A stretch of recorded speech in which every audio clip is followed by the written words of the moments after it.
Oi, pessoal. Meu nome é Rafael e eu vou estar iniciando uma série de vídeos sobre Spring Boot. E para começar aí com o pé direito, eu vou estar falando hoje de uma ferramenta muito legal chamada Test Containers, que facilita muito o desenvolvimento. Facilita nos testes com os bancos de dados. Pelo menos é o que mais me ajuda é nisso. Por exemplo, eu atendo empresas maiores e normalmente elas utilizam Oracle em nuvem principalmente. E aí, quando você quer desenvolver um serviço plugando nesse Oracle, você tem que ou desenvolver já plugado na base do cliente, ou configurar uma imagem Docker na tua máquina. E é muito pesado. Sem contar que você já tem que conhecer de banco, porque daí você tem que corrigir, saber dar os privilégios, você tem que saber configurar um Walner, um namespace. Então, tudo acaba sendo mais complicado quando você vai para um banco robusto como o Oracle. E utilizando os test containers, a gente consegue criar um serviço já com um servidor web embarcado, conexão com o banco, a entidade comunicando com o Oracle, assim, em questão de minutos, se não segundos, dependendo da experiência da pessoa e a ajuda da IDE. Então você vai do zero à conexão ali com o banco em poucos minutos e já tem um serviço pronto para ir para a produção. Né? Claro, estou falando de um serviço simples, como vamos criar um endpoint, que é o que a gente vai fazer aqui, que para consultar alguns dados desse banco, tá? Então, para não enrolar muito e ir direto ao ponto, eu vou utilizar o Spring Initializer. Né? Eu utilizo o IntelliJ e dentro dele já tem o Spring Initializer. Mas, para quem não conhece, vamos utilizar então, ele é um site. Você seleciona aqui o projeto que quer utilizar, o Maven ou o Gradle. Eu prefiro utilizar o Gradle com Groovy. Dizem que é melhor com o Kotlin, eu ainda não experimentei. Linguagem Java. Vamos usar aqui a versão que ele está sugerindo. Eu só vou trocar para o Java 21, né? Porque ele já tem suporte e ele é muito melhor que o 17. Não faz sentido utilizar mais Java 8 nem Java 11, tá? A não ser que você esteja trabalhando um legado. Mas está começando qualquer projeto novo, vai para o 21, que está cheio de recursos legais. Vou fazer vídeo disso também. Vamos dar aqui o nome, vamos colocar num pacote aqui, teste, teste containers. Meu artefato aqui vai ser o teste containers. Uma descrição aqui, use test containers and be happy. Legal. Aí a gente vai colocar nossa primeira dependência, test containers. Ele está dentro dos pacotes de teste, tá? Do Spring Boot. Então, vamos lá. Test containers. A gente vai precisar também do JPA. A gente vai precisar do Oracle. Vou utilizar o Oracle. E do Spring Web. Spring Web. Para poder expor esse endpoint. Também vamos utilizar aqui o Lombok, que eu gosto muito de utilizar. E vamos colocar também o DevTools, Spring Boot DevTools, para a gente não ter que ficar reiniciando a aplicação a cada alteração. Basta a gente recompilar e ele mesmo sobe novamente a aplicação para nós. É o Live Reload. Beleza? JPA, driver do Oracle, expor aqui o Web Service, Lombok para facilitar algumas coisas, DevTools e o objetivo aqui, que é o Test Containers. Vou mandar ele gerar. A gente pode dar um explore aqui também e ver como ficou, tá? Mas eu vou abrir a pasta já na IDE que eu utilizo, o IntelliJ. Funciona também com o Eclipse. Oh, não gosto de Eclipse. Funciona, se você quiser usar o VS Code, quiser usar o bloco de notas, vai funcionar, tá? Bom, baixei ali os artefatos, abri aqui no IntelliJ e a gente já tem um projetinho pronto aqui para rodar.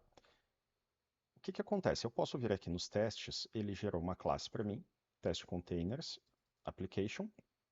Se eu rodar direto aqui, ele já vai criar para mim um container Oracle para a gente testar aqui essa aplicação. Deixa eu até abrir o Docker aqui para mostrar que ele vai estar criando esse container aqui para a gente. Vamos só botar o Docker aqui para ficar mais fácil a gente visualizar. Beleza. Então já tenho o Docker aqui.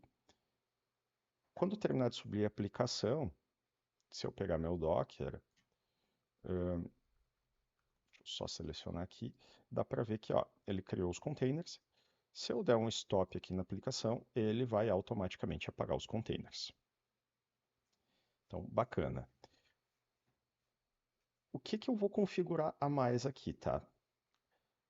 Se eu quiser utilizar um nome de owner específico, deixa eu tirar o Docker aqui para não atrapalhar a gente. Se eu quiser utilizar um nome de owner específico, por exemplo, eu tenho um cliente que eu possa utilizar um nome de owner, ele utiliza um owner chamado MSESP. Então eu já posso testar o banco como se eu estivesse conectando com o MSESP e criar as tabelas ali. Para já poder mapear minhas entidades apontando para esse owner. Se não, posso deixar aqui a configuração padrão e ele já vai funcionar como banco Oracle. Então assim, ó, muito rápido. Muito, muito, muito, muito rápido. Bastou a gente baixar o projeto, já subiu, já criou o container no Docker do banco Oracle, não precisei fazer Dockerfile, não precisei fazer Docker Compose, não precisei nem fazer um arquivo de configurações aqui do Spring, o Application Properties, não precisei preencher nada. Porque como eu estou utilizando a classe de teste, ele já sabe que ele tem que conectar aqui. Então assim, ó, muito rápido, muito bom. Agora, se eu alterar qualquer coisa aqui, eu quero que suba tudo automaticamente. Só que, para que isso funcione, a gente vai ter que fazer um ajustezinho aqui no build Gradle e colocar como test implementation o Spring Boot DevTools, porque aqui ele está só para desenvolvimento. Então ele precisa estar no teste também. Dá só uma atualizadinha aqui no Gradle e agora ele já está pronto. Então a gente pode vir aqui na nossa classe de teste, no bin gerado para o Oracle Container e colocar aqui ó, o Restart Scope. O que é isso? Quando a gente compilar a aplicação, ele não vai reiniciar o container, ele vai simplesmente manter o mesmo banco de dados e só reiniciar a nossa aplicação. Então vai ser muito mais ágil para a gente trabalhar, tá? Então o que que isso significa? Vamos rodar ela aqui de novo. Agora ela vai subir. Se eu olhar o Docker, vai ter criado uns containers novos, já estão lá. Beleza. Se eu for acessar essa aplicação agora, eu posso utilizar o navegador, vamos utilizar o navegador aqui, e dar um localhost 8080. Trouxe uma página de erro, porque eu não tenho nada nessa aplicação. Mas ela está aqui rodando bonitinha e ela está escutando a porta 8080. Então vamos melhorar isso, vamos criar aqui um endpoint. Vou criar um endpoint qualquer aqui. Criar um endpoint chamado cliente controller. Vamos criar um controller. Vou anotar ele como um REST controller. Vou anotar ele também com o request mapping para ele estar exposto no caminho barra clientes.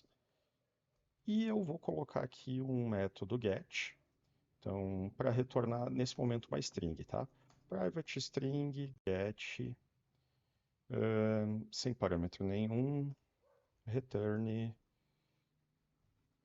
olá test containers. Legal. Vamos colocar o get mapping. E aqui vem a parte legal. Vou só dar um Ctrl Shift F9, que é para recompilar, e ele já fez, já vai funcionar a nossa aplicação aqui com o barra clientes. Olá, teste containers. Muito legal, não precisei reiniciar nada. Se eu quiser aqui colocar uma palavra mais, olá, teste containers, banana, dou um Ctrl Shift F9. Ele já mudou aqui, aplicou novamente. Se eu vier aqui, já funcionou mais banana. Ok? Muito bacana, né?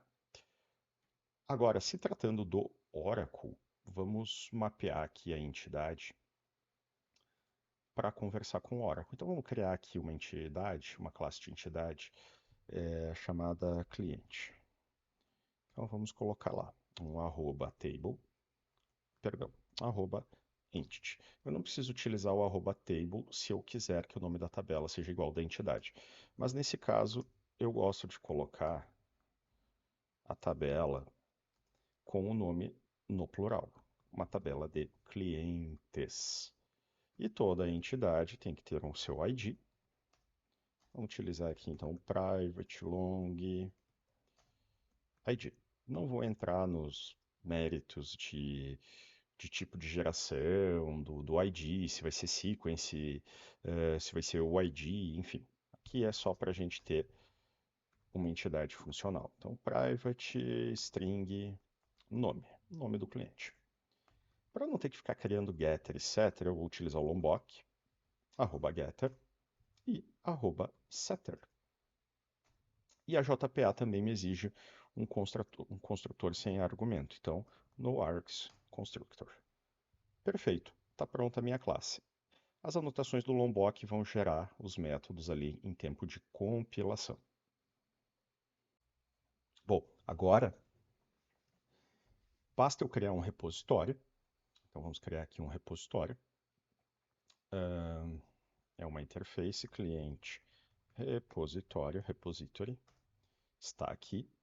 E ela tem que estender do JPA repository. Vamos lá, cliente long. Então aqui eu estou dizendo qual vai ser a entidade e a forma do ID dele. Como eu já tenho aqui a entidade, o repositório, eu posso simplesmente vir aqui e injetar o meu repositório. Private, cliente repositório. Vamos colocar ele como final, para injetar via construtor. E aí aqui eu posso criar o construtor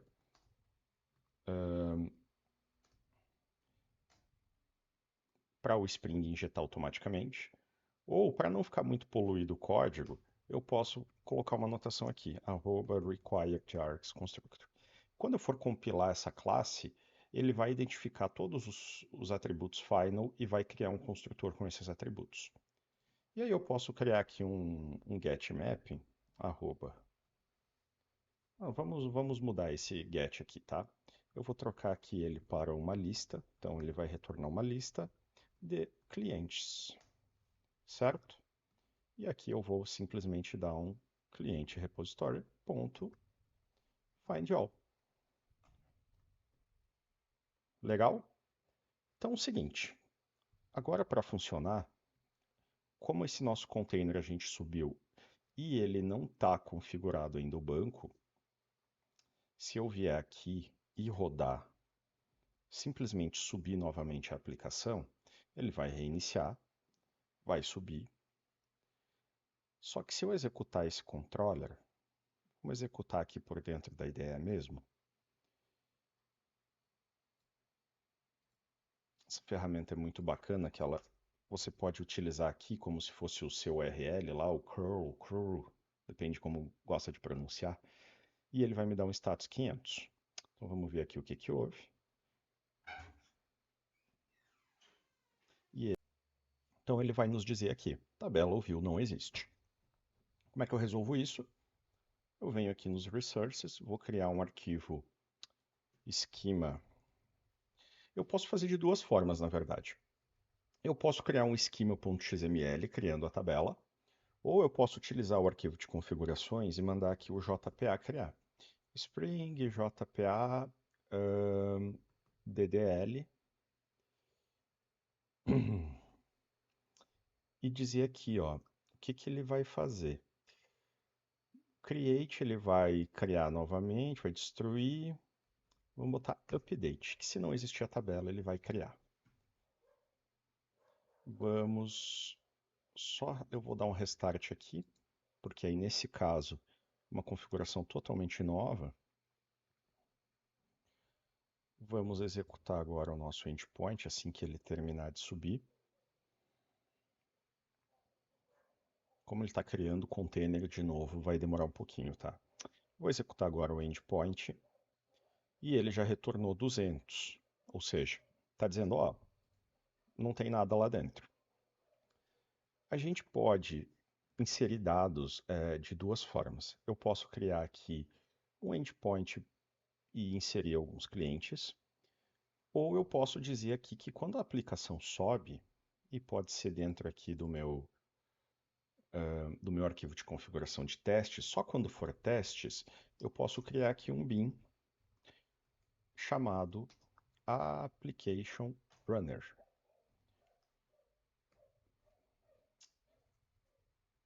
Application Runner. Vamos corrigir aqui. @bin Application Runner. Aqui pode ser qualquer nome, certo? Vai retornar return new application runner. Beleza. E aqui a única coisa que eu tenho que fazer aqui é injetar o repositório. Então, cliente, repositório, cliente, repositório. Aí o que que eu vou fazer aqui? Quando rodar a aplicação, sempre que eu subir essa aplicação de teste, ó, ele já está dando aqui a IA tá fantástica. Vamos pegar esse novo cliente aqui, chamar ele de C. E aí vou dar aqui um var C, recebe new cliente. Vamos colocar aqui um C.set, ID dele 1L. E o C.set nome, vou colocar aqui Rafael. Vou colocar mais outro cliente. 2. Vou colocar aqui o Paulo. Legal. Aí basta que eu compile. Eu compilando aqui a ideia, o Spring Boot DevTools já vai fazer tudo automático para mim. Basta que eu execute novamente e opa, já funcionou, eu já tenho dados nesse banco aqui. Muito bacana, né? Muito bacana mesmo. Então eu já tenho uma ferramenta, ou melhor, eu tenho um serviço rodando, conectado num banco de dados Oracle, com web services posto e que já está prontinho para eu colocar ele em produção. O que que faltaria para eu colocar ele em produção?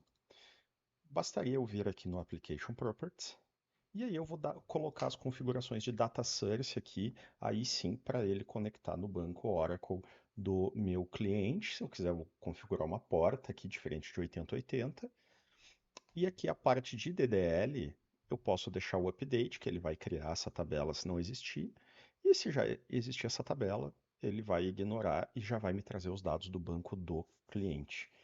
Então, essa minha aplicação eu já tenho certeza que ela funciona com um banco de dados Oracle. Olha que bacana. E rapidinho. O que que eu precisei criar aqui? A entidade, o repositório e o controller. Rapidinho, rapidinho. O Spring é muito bom, muito rápido. Espero que tenham gostado. Vou querer ver os feedbacks aí nos comentários. Até a próxima.